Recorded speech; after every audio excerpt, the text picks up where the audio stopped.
Good morning, everybody. Welcome, everyone, as you are coming into the Zoom room. And I'm Zooming in from my office in Chicago, and where I'm happy to be home. And we had a fantastic Subversion Summit last week with a whole bunch of people coming from as far away as Singapore.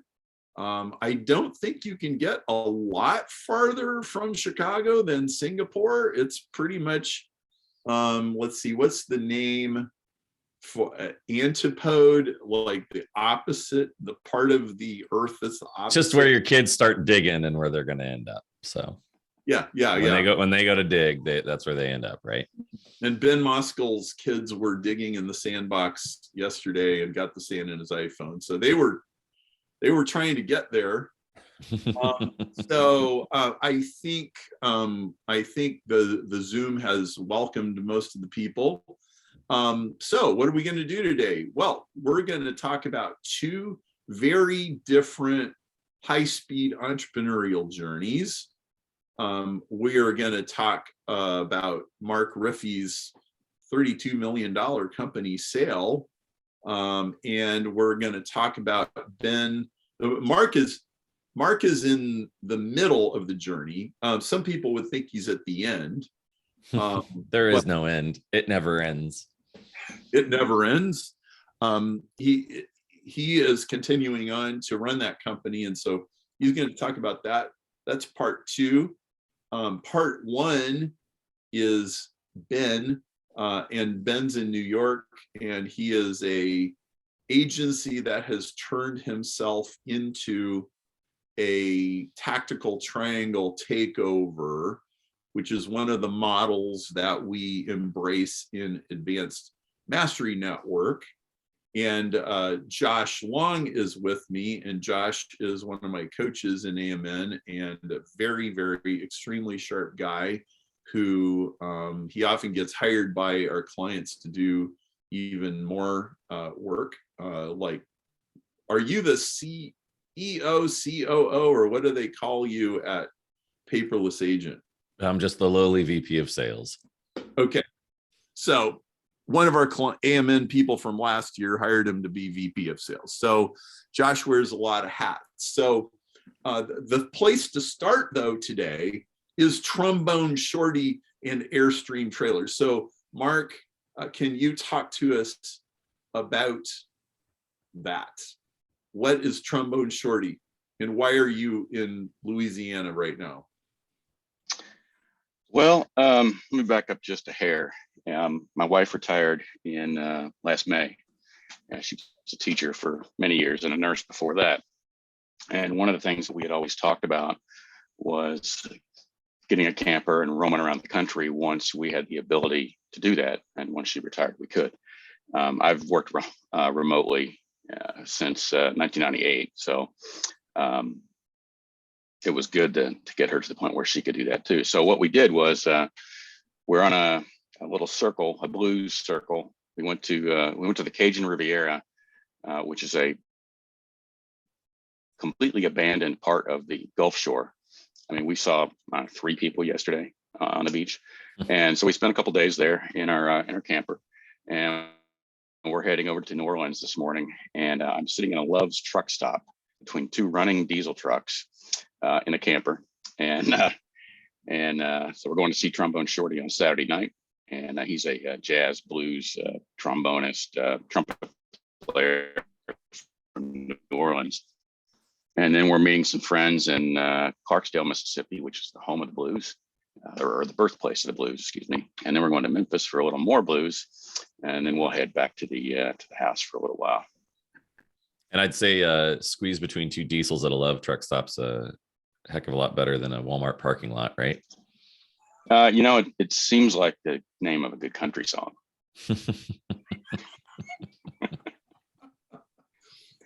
Well, I wanted to start with this because when I moved to Chicago, which was about almost 30 years ago, I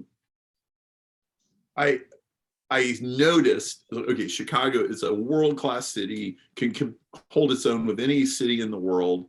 It's got every kind of entertainment and restaurant and all that kind of stuff that you could ever want. And I noticed, most people here experience all the bad parts every day, like the traffic and occasionally maybe even the crime and smog and whatever else. And most people don't experience any of the great stuff hardly ever. Okay. And I'm extremely thankful because I've managed to get myself into the opposite situation where I don't have a commute, and I have interesting friends and interesting projects and interesting things to do.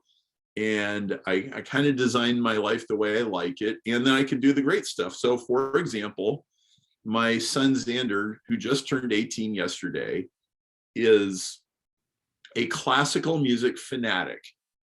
3 years ago, he discovered violin, and he has been like all over it ever since.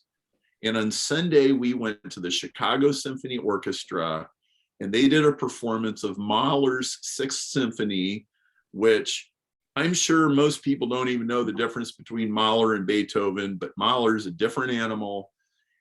So we sat on the terrace, which is just above the brass, right, just barely behind the orchestra, which is the best place. You can see the conductor's face. There were 5 percussionists, including a huge mallet. It looked like a sledgehammer, which they used twice in the performance. It's like one of these super dramatic, tragic symphonies. They had 8 French horns, the brass. It was unbelievable, right? And I thought to myself, I am so glad that I can actually do this every few months and like do something like this. And going back to 30 years ago when I moved to Chicago, I thought, okay, why am I in Amway? Why am I doing all these crazy things? And which in lots of blind alleys and lots of pain and suffering. It was because I want to actually do interesting things. And how many people at that symphony came from far away that weren't Chicago natives or Chicago living? Didn't even think that. People will come from all over. People will come from all over. I mean, we experienced that when we lived in Hawaii. We live in Central California. Yosemite's just up the road. It's a 2.5 hour drive to Yosemite Valley. There are people that have lived here their whole lives who've never been. Yet people fly from all over the world to go experience it, right? So I think that's the part of the experience of being an entrepreneur that's trying to connect the dots to of what are we building? Why are we building it? What lifestyle are we trying to achieve? I had a conversation yesterday with a guy, and I said, look, the purpose of a business for the entrepreneur is to support the lifestyle that entrepreneur wants. That's it. Whether you want to turn it into a cash cow and have it run without you, whether you want to grow it and sell it so you can have a pile of cash and stare at your navel like some of my friends that are just around 40 right now with hundreds of millions of dollars in their bank account, and they call me regularly like, I'm thinking of doing this. I don't know what to do. I'm thinking of doing this. It's like, great problem to have, right? Like Jim Carrey, I love his line. He says, I wish everybody could get rich so then they could figure out what they really want to do at that point, or what their life's really about. So what is it? Yeah. We didn't premeditate that Mark would show up on a Zoom call between 2 semi trucks in his Airstream trailer, but that's how he showed up today. And I know that, okay, so another characteristic of a lot of Planet Perry people is they're obsessive about something or another, or maybe a few things. And one of the things that Mark's obsessive about is music. And he's one of these people that will actually follow bands around the country. Like King Crimson is playing in San Francisco. Let's go. Right. Well, if that's what feeds you and what gives you life, guess what? Pro tip, that will actually energize your business activity. Everything else. I know we talk about Mark McShirley a lot, but he's become a good friend, and he's leaned back into his art.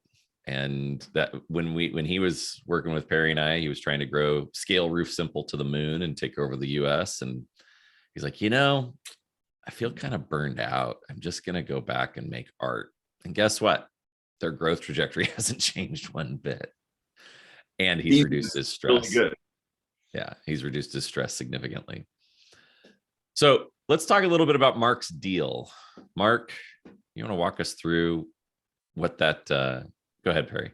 Hang on. I'd actually like to jump to Ben first. Oh, yep. Sorry. I'm out of order. And Ben's in a different stage of life, right? So Mark's in his 50s or something like that. Ben, you're how old? Like I'm 43. Okay. And you have 6 kids. How old?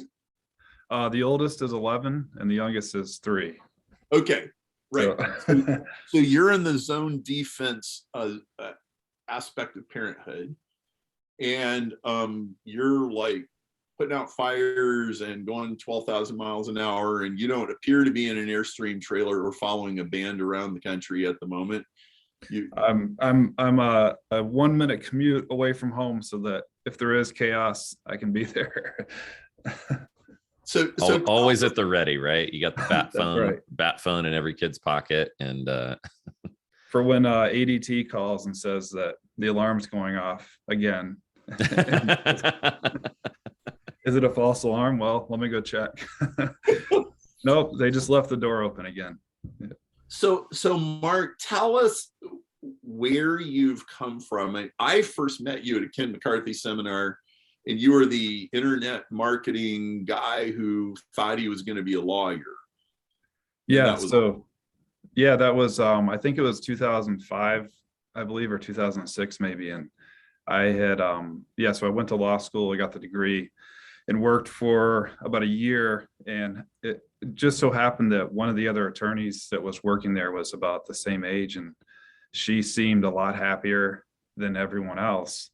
And so she revealed she had a side business, and it turned out that it was affiliate marketing, which is, pretty rare to run into a coworker that does affiliate marketing. And so at that point, it seemed really intriguing. So I got into it. Perry, I think I was introduced to you on a teleseminar back then about Google AdWords, and we started, doing affiliate marketing. And I actually got into finance and actually a national law firm that was not related to what we were doing, in practice. And I was earning probably 3 times, what I was making as a lawyer with affiliate projects. So yeah, that was way back then. And we did really well with affiliate marketing, and I had another business that I got kicked in the shins and my head bashed in, and that was about 10 years ago. And then back in 2014, I took all the traffic and marketing chops and sort of converted it into more around real estate, in particular real estate investing. So since then, I've been, really involved in both managing search and marketing and a lot of business development and client acquisition all around real estate, in particular real estate investing. So services for real estate investors, whether it's, hard money loans for fix and flips or, educational side. So that's been, kind of the forefront of the professional life, really has been, in the marketing side. You're a recovering attorney getting into marketing. Right. So I do maybe 4 or 5 cases a year right now. Most of the time it's just for friends and family that want basically, free legal advice or free help. But so that's about the limit of the attorney work, which is good because, I can't tell you how many people I run into from law school that, like, hey, where are you working? And, oh, well, I'm not doing law work anymore. I'm doing something else. So, but it was a good experience, and, I'm glad I went through it. So now catch us up to the agency transforming into Tactical Triangle Takeover and how that transpired. Yeah. So, I'm still doing the agency work. Traffic is still good. It's still, paying the bills, and I'm still fascinated. I've got great, we're very small, but we have, great clients and so forth. But a couple of years ago, we saw a lot of people doing, real estate investing, and I was, getting them clients and so forth. And I thought, well, we really need to start doing the actual real estate investing. And I had a neighbor of mine he's like, oh, my my friend from college is in real estate. He's been in it for 20 years. He loves it. He buys these houses for like, $1,500 and turns them into rental properties. And I'm like, well, he sounds like a guy that I really wanted to get to know if I wanted to learn, that side of the business. So I got his phone number and he wouldn't return my call. So I finally offered to just give him I think it was like $300 if he met me at Starbucks for a drink. And he actually returned my call after that. So we met. He ended up talking for 3 hours, and we're actually really good friends. And then one day, so he's helped me a lot with different real estate related projects and so forth. And about 2 years ago, he called me one day in the morning and said, "Hey, what are you doing today?" And I'm like, "Well, I'm working, but I'm flexible." And so he said, "Well, why don't we go for a ride?" And what we did that day is we went out to, he had a list of properties that were about 3 weeks away from going into a tax foreclosure process. So we're in New York State. Here in New York State, every county is a little bit different the way they do things, but in general, if you don't pay property taxes after 3 years, your house is going to get foreclosed by the county. They take the home and they sell it at a public auction. And what's kind of crazy, the crazy part about this is that whatever the county earns on the sale of a home, they pocket 100% of that money, other than fees and so forth. So if you own a property, so if you own a property that has a market value of $100,000, if you owe, let's say, $30,000 in back taxes, if that property sells for $75,000 at the auction, the county reimburses themselves for the back taxes and they pocket 100% of the difference. So what it means for the homeowner is if you have a property going into tax foreclosure in New York State, you are going to lose, you're going to lose your home, and you're not going to have any, proceeds from the sale. So you're going to lose everything. So what my friend had discovered is that he can find these homeowners, especially ones that have already moved out, and offer them cash before the auction for the deed to the house. And because a lot of them, it might be like a single wide or double wide on a private lot. It might be a small 1,000 square foot home or something. And he's purchased houses for $1,500 because he's able to find the homeowner and say, look, I'll give you $1,500 and I'll take care of all the back taxes. He does fixes them up and turns them into rental properties. So he contacted me one day and he's like, "I've got this list of properties. It's about 100 properties. And we just went around, knocked on doors, found, the homeowners and got a bunch of great leads for properties that way."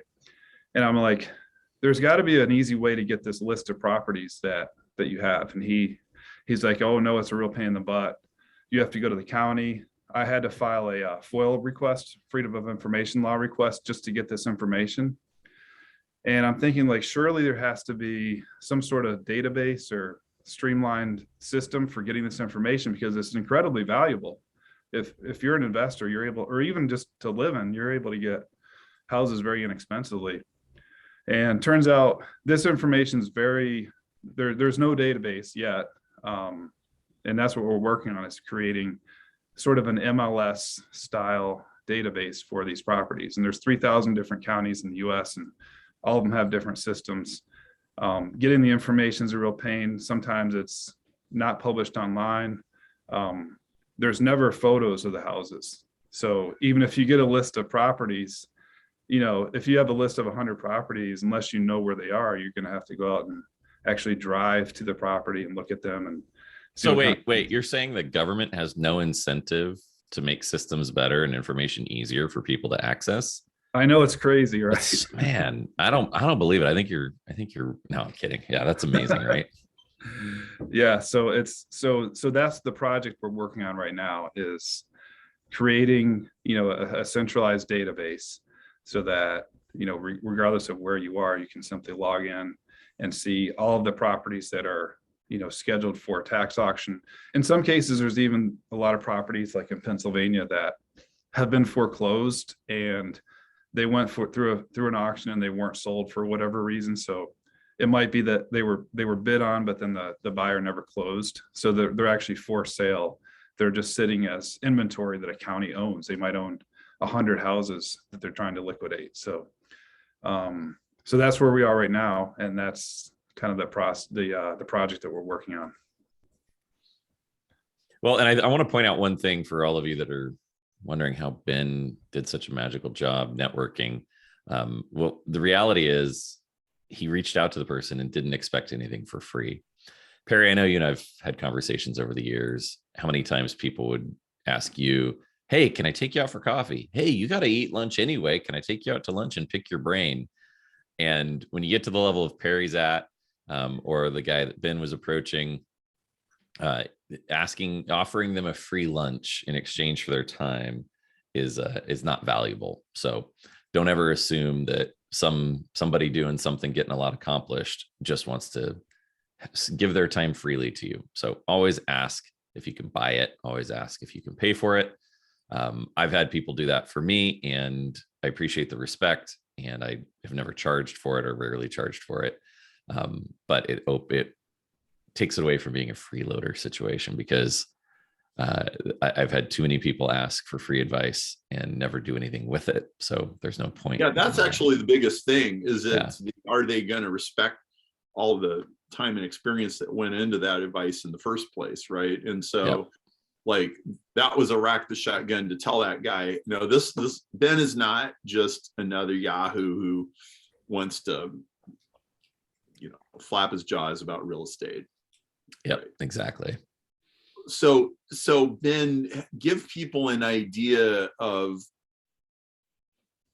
I think they know what you do, but it may not be obvious the scope or the potential. Like, this isn't Zillow, but this is micro Zillow, which could be worth a huge amount of money. Can you explain that and the struggle to pull all those things together? Right. So I mean, I thought it was a good idea, but I was also like, well, is it a good enough idea that people would actually pay for it? Is it valuable information? So we put up kind of a crappy site. I mean, it was built on WordPress initially, but we just wanted to essentially get proof of concept. And this is maybe a year and a half ago, a year ago. So we just, and at the time, New York State had a pause on all tax foreclosures. So I wanted to start with New York, but Pennsylvania still had some stuff going. So we went to Pennsylvania and started, acquiring the data and the property listings and so forth. So we just wanted to get simply proof of concept. So we started marketing and putting out, Google campaigns and so forth. And we were getting sales, and getting, traction, and people were liking the services. And so that was, and then I think I met you guys in Boston, and then, it was exciting because you guys seemed excited about the potential. And I mean, I know there's tremendous potential because we don't have a lot of sales yet. We maybe have like $50,000 in sales, total sales, right? And we're not really profitable, but that's not the point. The point is that we have proof of concept at this point, and that, people are really hungry for this information. They're not able to get it anywhere else. And I think that's the opportunity there, is that we're in one state right now. And now that we have one state, do you want me to go into the whole investor? And I think real quick before you get into that, I think a couple of things that excited us about it, like Perry said, it's tactical triangle takeover. So for those of you that have not heard that strategy from Perry yet, you've got the tactical triangle, right? You've got what's in the bottom corner is traffic, conversion, economics, and then 80-20 in the middle. And Ben, being an agency focused on traffic, that's what he's focused on forever. Now he's able to go in and say, oh, you know what? I've got this asset. I've got this resource of information of these properties that he's working hard to negotiate, working hard to work out the details with these municipalities. And then he's got the traffic coming, and now he's handling part of that conversion. He's helping these investors find these properties that are available. And then the other part that really interests us is the network effect approach of businesses, is that in a network effect business, it's does one side beget the other side, and the other side beget the other side's back to the original. So the most common example is Uber. The more drivers, the more riders, the more riders, the more drivers, because As you have more riders, more drivers can make money. As there's more drivers, more riders want to join because it's quicker and easier to get a ride. Same thing here with Ben's investor business. The more municipalities he gets that have properties that they give him, the more investors he gets. Then the more investors he gets means the more municipalities want to participate in this, because then they can sell their properties that are backlogged. And the municipalities, they may have a system that's been, air quotes, working up to this point, right? Because they have a sheriff's auction, or they do something at the courthouse steps, or however their archaic system is. But it doesn't mean that they're selling all the properties. It doesn't mean that they're moving through all the inventory. So when Ben brings more investors to the table, now again, incentives at the government level are quite distorted and retarded. But when he brings more investors and more properties that have tax liens on them and tax foreclosures in the process get sold, those municipalities win. Those people in those jobs feel like, oh, this is easier. I don't have to worry about the blight. We don't have to worry about this empty vacant home, as Elizabeth said in the chat, that everybody's complaining about, that now the county is in charge of and has to take care of. And Ben's bringing in an investor that cleans it up, moves into it, does something with it, improves it, adds value to the marketplace. So those are the things we look at when we get excited about businesses of any size, is where are the levers? Where are the big opportunities? So go ahead, Ben. And that's a great point, because the network effect in that respect specifically is something we're really focusing on and working through, in terms of, because there was a GSD day with where Robert and I had went over sort of our script for just cold calling. For those of you that have never heard GSD, it's called getting shit done. So the mission that day was to cold call counties and see if we could get them to voluntarily report their data to us. And Robert is another coach with us in AMN, who is more of a taskmaster than Perry and I ever could dream of being. So yeah. So yeah, and Robert's great with I guess sort of scripting, how we were going to approach this. And so anyways, that's one thing we're working through, is ultimately the goal would be to be a platform that these counties want to report their data to. Because right now, could you imagine the day when a county comes to you and says, hey, what do we need to do to participate? What do we need to do to give our data to you? Right? Yeah. That day will come. There will be a tipping point when you've got enough going on. And let's say that 2/3 of the counties never do that. If he gets this to a critical mass, he could afford to send elves to the county courthouses and stand in the lobby until somebody gives them an API or an internet connection or a database or whatever they need, right? Eventually, this could be pulling data from 3,000 counties and be the Zillow of tax foreclosed homes. And I saw this when Ben came to Boston last July. I saw this in about 60 seconds. It was like, dude, if you can get this past the chicken and egg stage, which is what you're in now, this could be worth tens or hundreds of millions of dollars and be a game changer in real estate, which is also part of one of the things that we always look for is, can we tangibly make the world a better place? Like Elizabeth was saying in the chat, well, that home gets bought faster and the blight gets removed sooner and the county gets more money and more people get a chance to do this. And in the early stages of this, before all those efficiencies take place, there's some young couple that buys a house for $30,000 that would have otherwise cost them $90,000. And that's cool. And a lot of times, tax foreclosed properties are infill. They're not in desirable locations, because desirable locations, those properties are getting snatched up by aggressive and sophisticated investors. So everybody wins when these properties get bought by somebody who's going to do something better with it. Yep. And there's a huge educational component as well. It's not just knowing about a house, right? There's a well, how do I buy this from a county? What are the steps involved? And what kind of a deed am I going to get and so forth. So that's part of the service that we're looking to provide to people is, well, here's what a reserve means. This means this is the minimum you have to buy, bid, and here's how you pay, and here's how long you have to have the funds, and here are the things you really need to look for in the due diligence process. Because I've gone to a lot of auctions in person, and the same guy is buying, he might be buying 30% of the houses, which I've been there too. Yeah. And it happens because they figure it out, because there's no real estate agent representing you. There's no inspector. There's no contingencies you can put on this transaction. That there even no escrow officer handling this, looking up title or getting title insurance for you. It's a high wire act without a safety net situation for a lot of people. Exactly. But with more risk comes more reward if you do it right. Yeah. So here you are, and this, and you get this agency and it's paying your bills, and then you got this it's really a subscription to a data feed. You're selling to real estate investors, and you're like, well, I could be a multi-millionaire in about 5 years, but right now I'm like lighting matches trying to get firewood to start on fire. Yeah.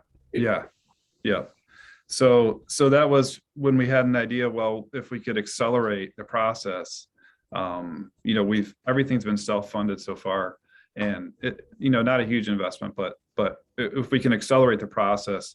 So we actually reached out and found, through my business partner, someone who has a small VC fund, early stage VC fund. And I was able to fly out and meet the group.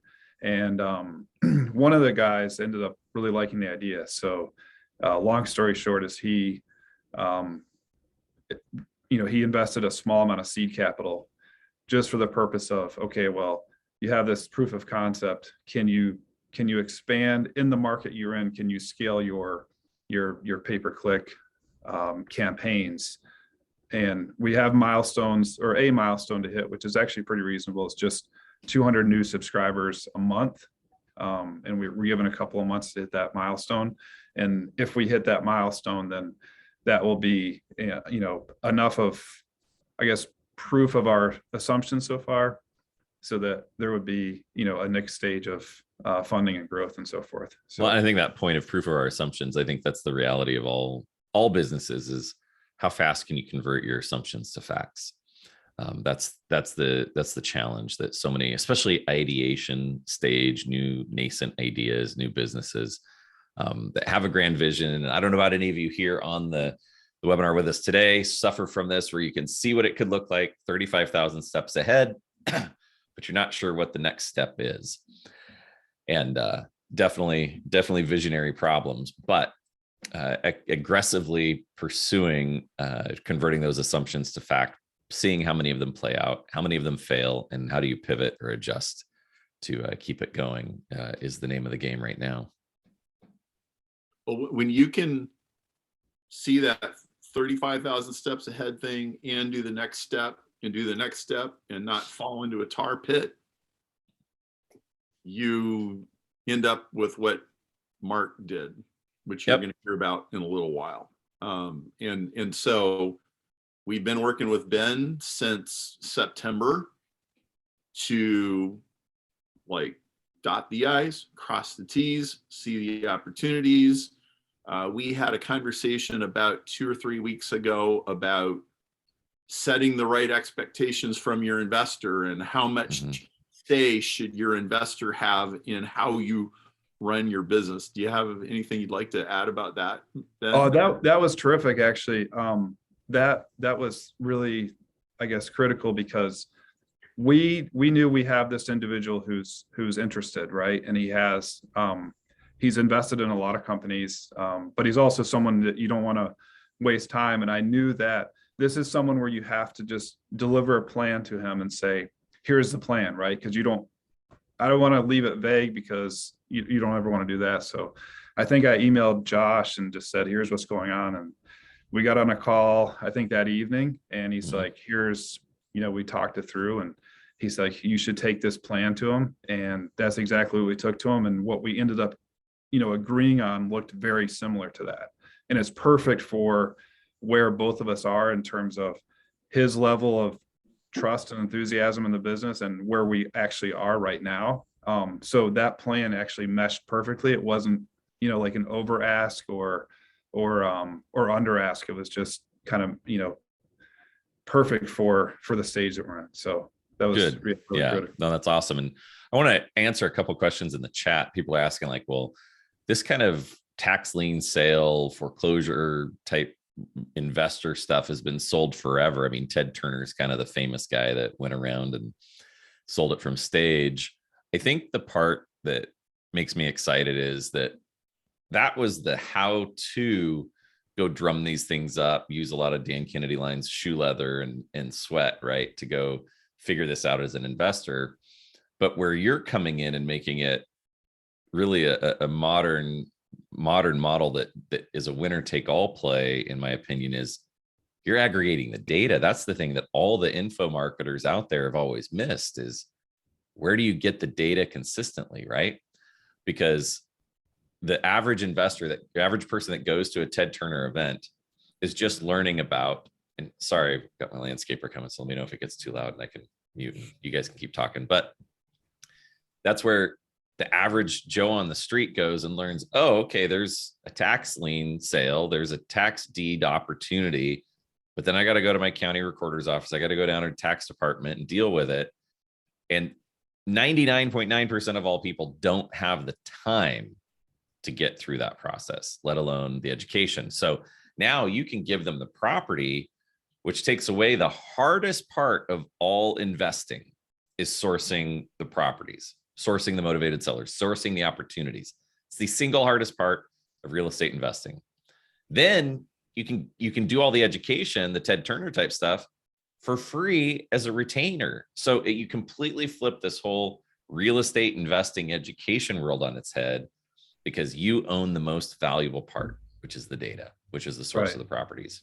Yeah, and to your point, we're also, one of the things we're working on is we have a system and programming where we're providing photos of the houses in their current state. So we have this whole instruction of people who go out, take photos, and we don't have it perfected yet, but they know, they're trained on what photos to take. So they zoom in on the roof, on the siding. They take a 360 degree of the neighborhood that it's in, so they can see the neighbors and so forth. So that's all information. And I know Ted Thomas and a lot of those guys usually have information on how to, especially with tax liens, which are different from tax deeds. Half of the country has a tax deed foreclosure, which is where you actually get the house. A tax lien is more of a financial, I guess, a financial vehicle for investment. So you're investing with a return on your money, and you have the option of foreclosing on the house or not. So it's a little bit of a different beast. Well, when I saw this in Boston, it took me about 60 seconds to figure out he can proposition simplify buying these properties, or finding the properties like Josh said, and it's business with network effects. You put those two things together, you have an absolutely explosive thing. Potential star business, which we filter for with Richard Koch's perspective. If none of you have ever read The Star Principle, it's the backbone of high growth, profitable companies. It checks all the boxes. And so, all right, let's do this right. And thankfully we like Ben, because we wouldn't have let him in if we didn't like him, because we don't deal with very many new businesses. It's usually a rare thing to have one that takes off and succeeds. So well, I'm thrilled to be part of the group. And it's one of the things that I was unexpected that came of it was that I can't tell you how many times we're in, if we're doing one of the calls, it reminds me a lot of law school, where you're sort of trained how to think, rather than so for example, a lot of people might be presented with a legal problem, and their first instinct is, well, what's fair? And in law school, they train you how to think, well, it doesn't matter what's fair. You first look at things like standing and what applies to the situation. So you think of things differently. Precedent, right? Yeah. And with AMN, it's it's the same in the sense that here are all the principles that apply to terrific businesses. And so I've definitely been thinking about business in a whole different perspective, in a great way. Instead of just thinking, oh, we should do this, or this is a great idea, then you sort of, it's a more thorough analysis of the next steps and so forth. And it's fun. And it's a small group. And we just have this little group of people and do this alchemy, and it's a blast. So Ben, it's great to have you. And you can chime in as we talk to Mark here. And I'd say go through the chat and grab the contacts of people that are offering up potential resources that might be of value to help accelerate what you do. Yes, good. Definitely some useful, which I love. So Mark, Josh, you were gonna. No, it's all good. It's I was out of order. It's all good.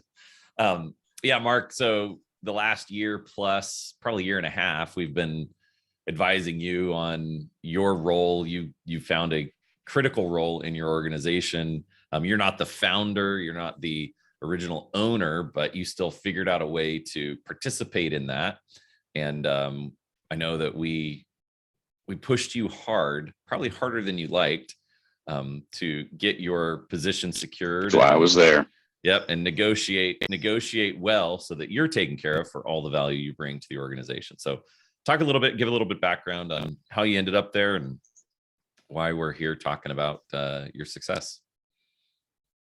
Okay, well, it really goes back to, it goes back further than Rosetta Stone, but the reason I'm here today is the things that Perry was pounding on during Rosetta Stone.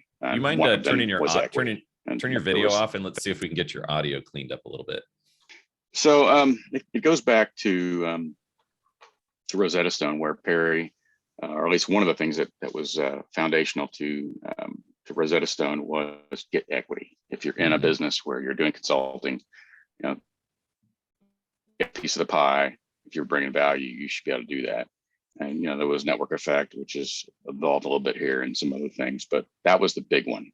And had conversations about that with the owner at the time, and we came to an agreement, and we just got back to work. I met this guy back in the early 2000s, and I've been consulting for him, just doing tech related work and moved his infrastructure online and allowed the business to be operational with tens of thousands of customers with 4 people at the time, and just not have to build a big team of people. So I've done that for 15 years or 12 years. And in 2017, he came to me and he said, I need a CEO.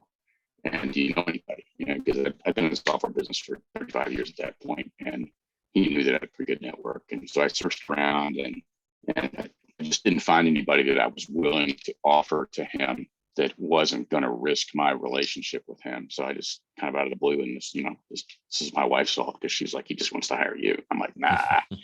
And I said, yeah, I think you just need to hire me to do it. And he's like, okay. Wow. So that worked out nice. And, at that point I already knew the business, and he and I already had a 12, 13 year relationship. So it was a natural time for me to do that. And the premise of the engagement was that I was coming on to grow the business, get the business ready to sell, and take a whole bunch of things off of his plate. He basically said, I need a boss. I'm like, well, I could do that. And I'd been working remote for a long time. I'd had developers in Ukraine and South Africa and all over the US. So I was used to dealing with remote management, and everybody in this company was remote. So it was not really an unusual deal. So fast forward a couple of years, and we were getting closer to where he was like, I really just need to get out of this. I've been doing this for 40 years. This year is actually our 40th year. And he's just like, I'm ready to sell. And so I start talking to, I've been getting calls from PE firms, and I've been kind of blowing them off because, they just wanted to roll us up and take us apart and, destroy his legacy, probably. And so I wasn't looking for those kind of guys. I was looking for a strategic buyer. And when we got to the point where I was I was sure that he was getting close to being ready. I'm like, you know, I really need to be in a roundtable because there's people in there that I know are doing 8-figure transactions and that have done 8-figure transactions.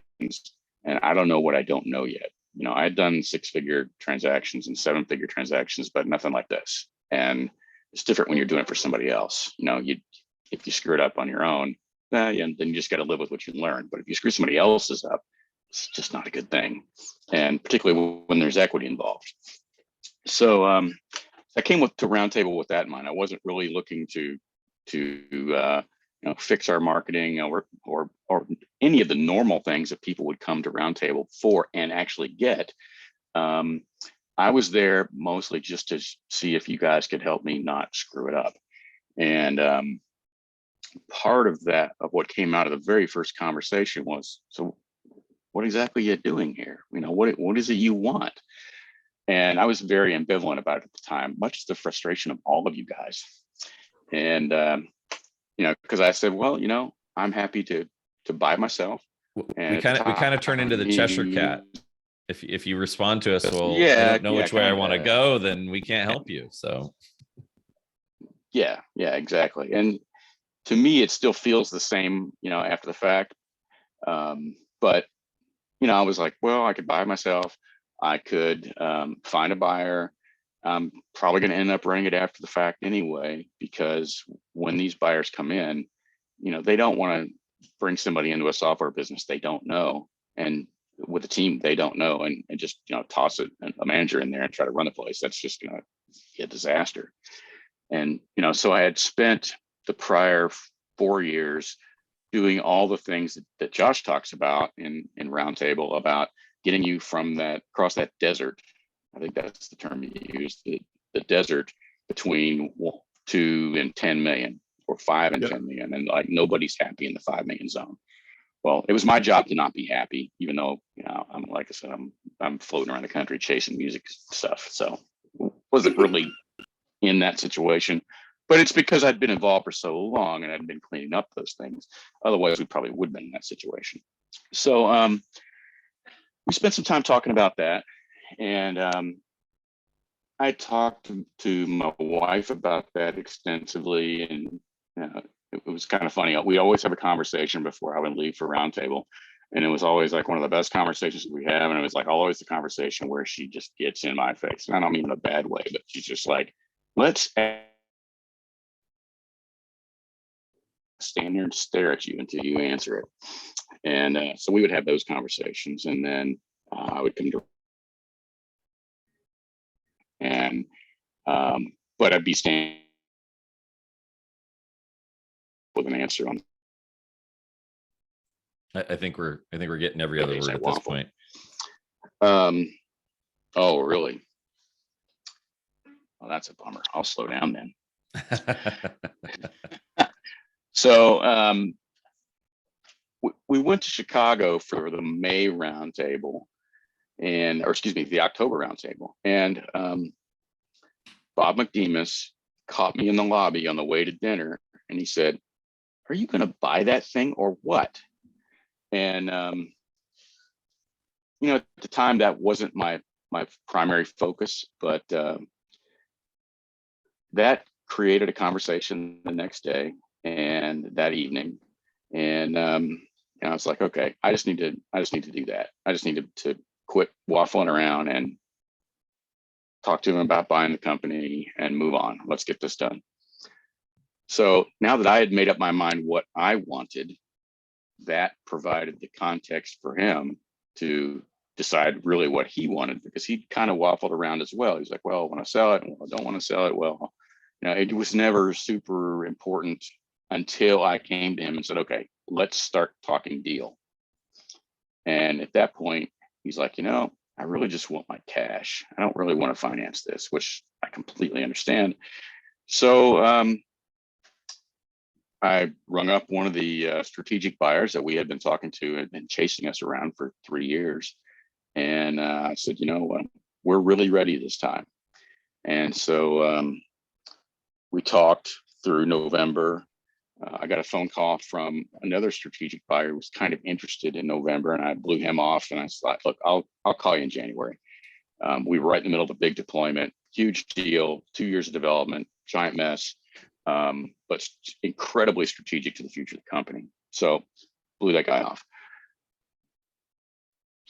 First week of January, we get to, I talked to that guy and he's like, yeah, you guys sound kind of interesting.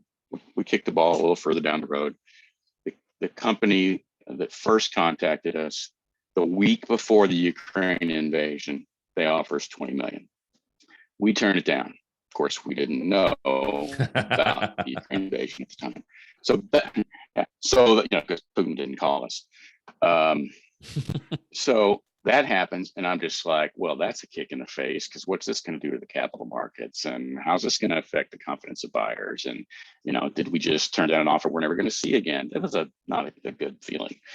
But we knew what we had value-wise, and we were happy to keep it and keep running it.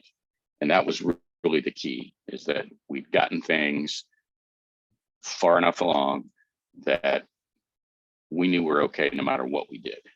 There were solutions we liked better than others, but so be it.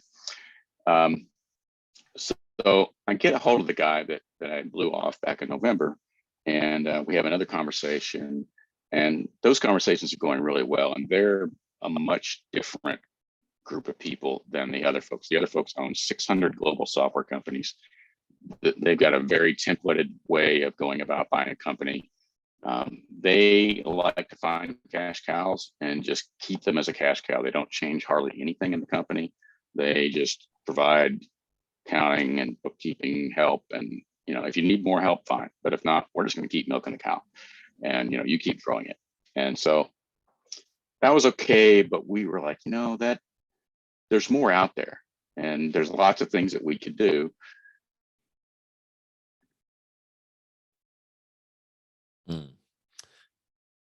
Brutal. We lost you, Mark. So I've got, go ahead, Barry.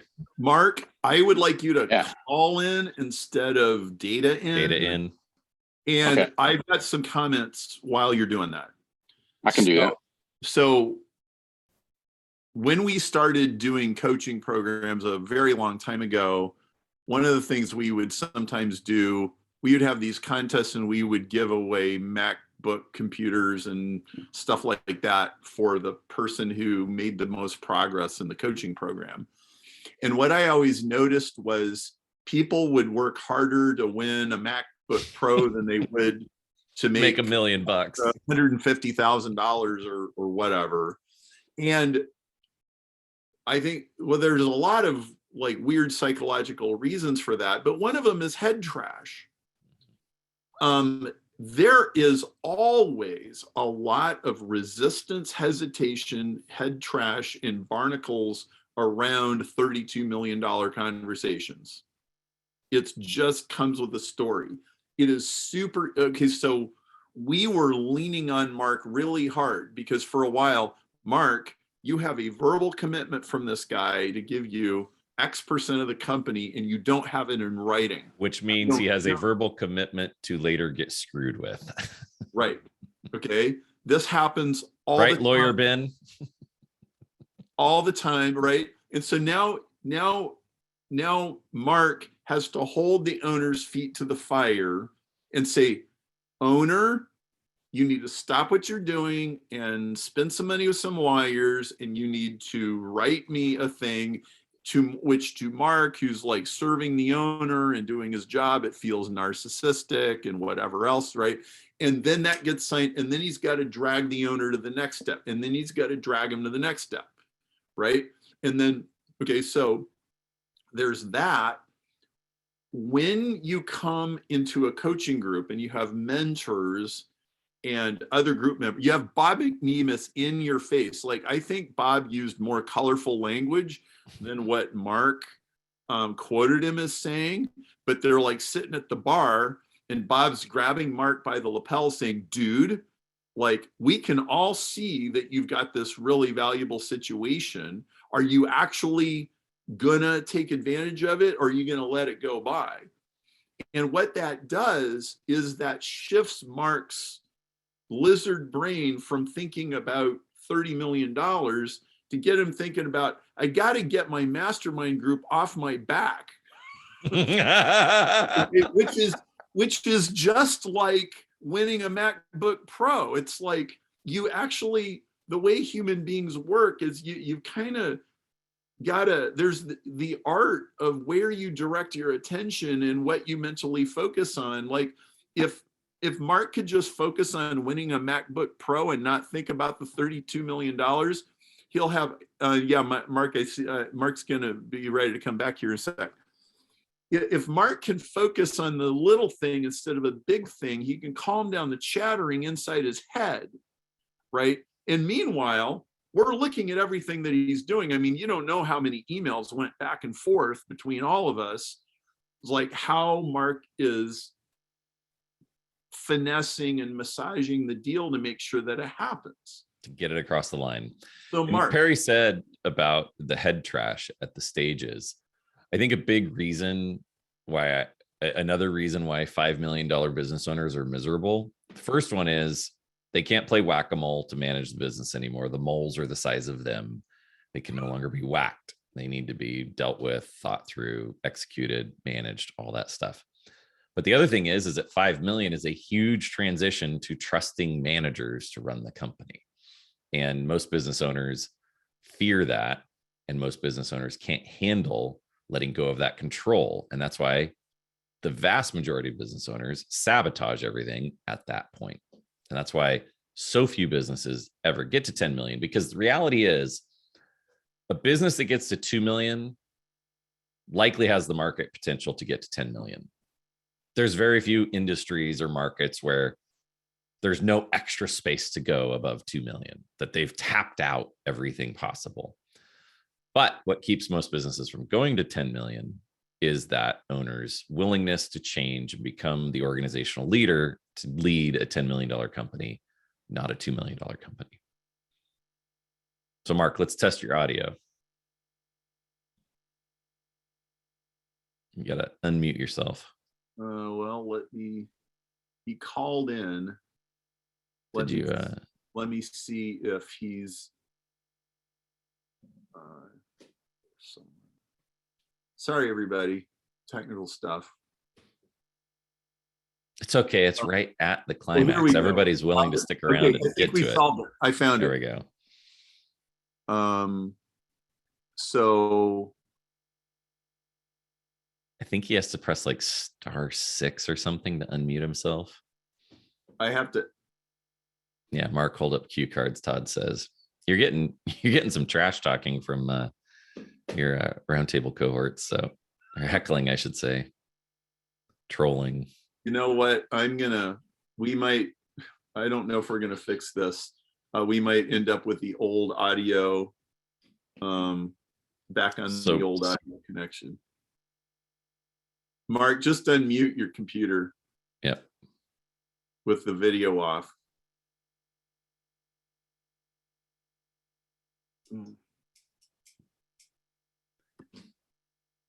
Host, give him permission to unmute. That's what somebody suggested. I'm sure you tried that.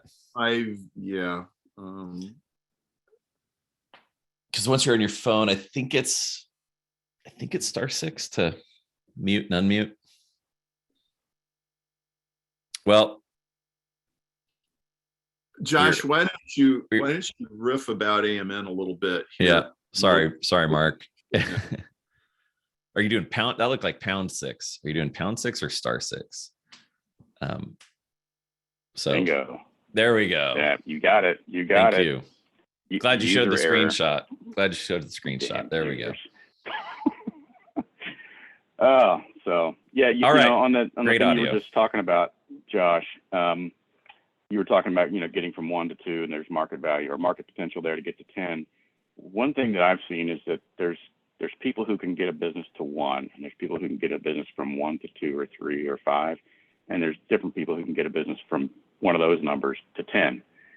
I'm not the person. Look, I've proven I'm not the person to get something from 0 to $1 million, but I can get something from 1 to 2 to 5 to 10. I'm exactly the same. I'm exactly the same. Yeah. I'm not the startup guy. I can't come up with the idea that I'm usually too far ahead of the market, overcomplicating it. Yeah, I can build startups. I just create nice, big fires. Not really what you want. So yeah, it's great if you're a scoutmaster, not so good if you're trying to actually make a business and create a living. So where I was at that point was that we had one guy who I was talking to that they were truly interested in where this company could go and in the long-term legacy of it. Meaning they were like, yeah, we can probably get you guys to 20 or 30 a year, and we want to preserve the legacy of the owner. We're not looking to roll you up, spin you off, burn you down, all that kind of thing. That's not who we are. And they explained why they weren't who they are, because they had been through that business. They had been in the VC business. They'd been with a company that went from 10 to 150 million, and had been part of that growth. And so they had the chops, but they didn't like that other game. They wanted to buy, hold, and build. And so that was way more attractive. And so we had a couple more conversations with those folks. And like a week and a half after the Ukraine thing started, they made us an offer, and we took it. And that was a really good day. That's awesome. As I told Perry last week at the Subversion Summit, I am a fan of equity. I really like it. Thank you for bringing that up at the Rosetta Stone, because that's important. And so now I'm sitting in a truck stop, but no, it's okay. We're on the way to somewhere else. But the thing is like, I'm sitting in a truck stop, but I checked my email for a minute, and I did a few things at work this morning when we were parked down by the Cajun Riviera, which is the area along the coast that's west of New Orleans, if you're wondering where that is. People tell me, and I think I said something about this last week, Perry. People say to me, well, you have to work wherever you are. You have to work all over the place. No, I get to work anywhere I want. And that's the difference. Well, and I saw Jordan Peterson. I went to his show last week. He came through Fresno, and he talks about finding meaning in life through responsibility. And everybody I know who has nothing to do finds either psychoses or neuroses to develop, health issues to manifest, or relationships to destroy out of their boredom. I don't know why, but that's what I see. And the ones that don't end up making it an internal project to work on themselves and get healed and healthy. So when we have the basis of we need responsibility to find meaning in life, there's something for us to do. It doesn't mean we have to be Mother Teresa or Gandhi, but what are we doing that is meaningful, that provides value? And I think that's where I wrote something down early on.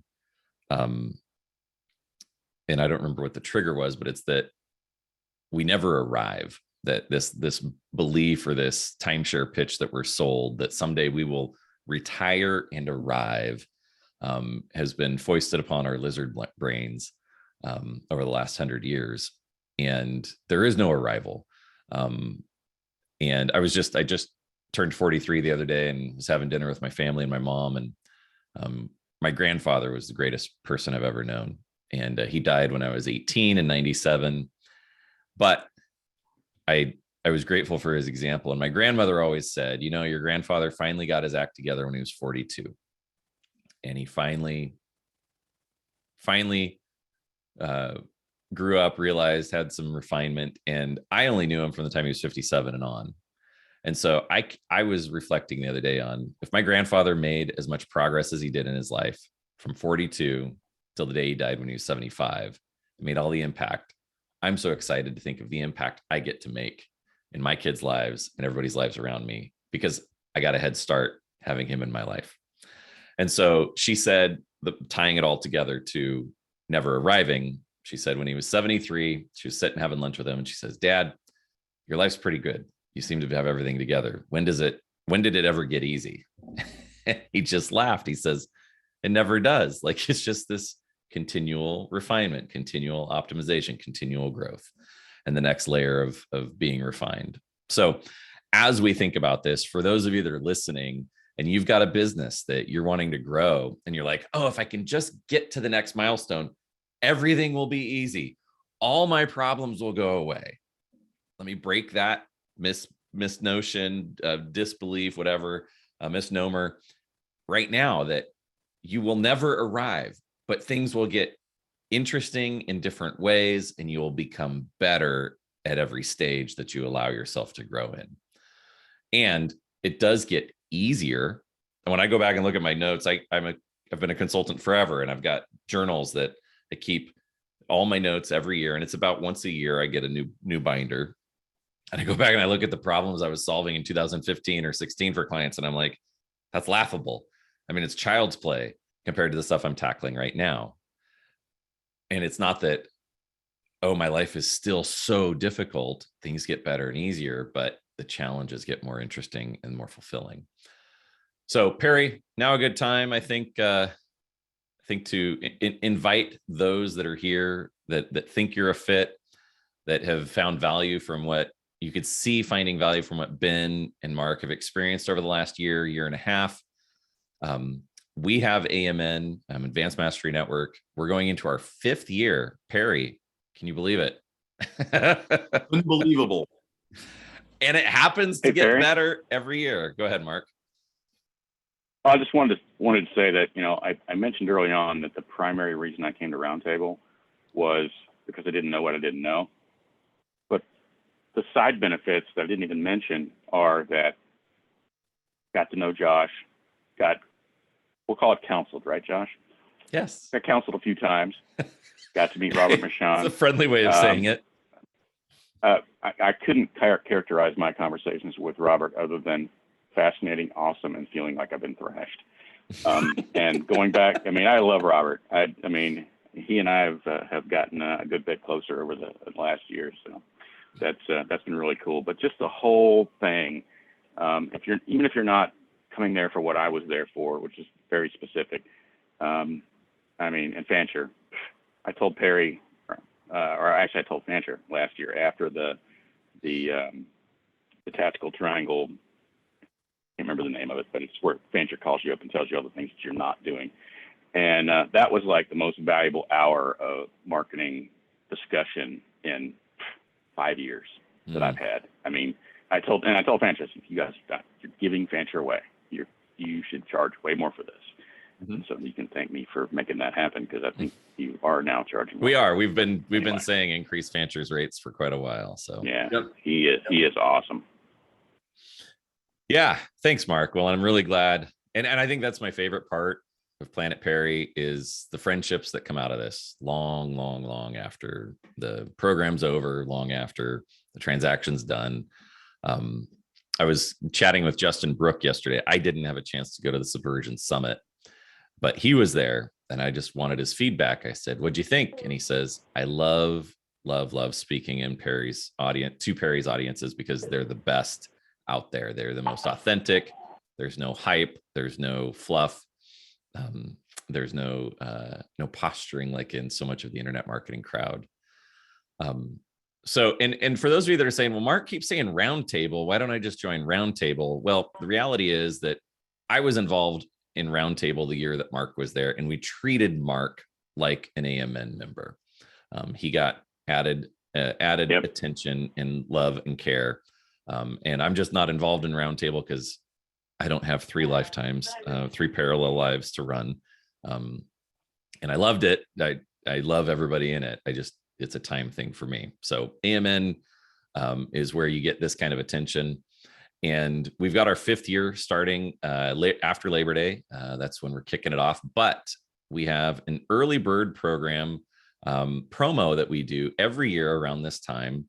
And the details of it are, if you sign up now before Memorial Day, I know I'm giving us a long lead for those of you that like procrastinating and thinking about things, but not only do you get in early and get attention from me and Robert early through the summer to work through some of your bottlenecks, work through some of your issues, get things cleaned up so you've got complete bandwidth available to put into AMN, but you also save 10 grand. You get last year's pricing of 50 grand. So pricing is going up. We have raised the price every year because everybody tells us it's so valuable. So we just keep leaning into it. So it's going up to $60,000 this year.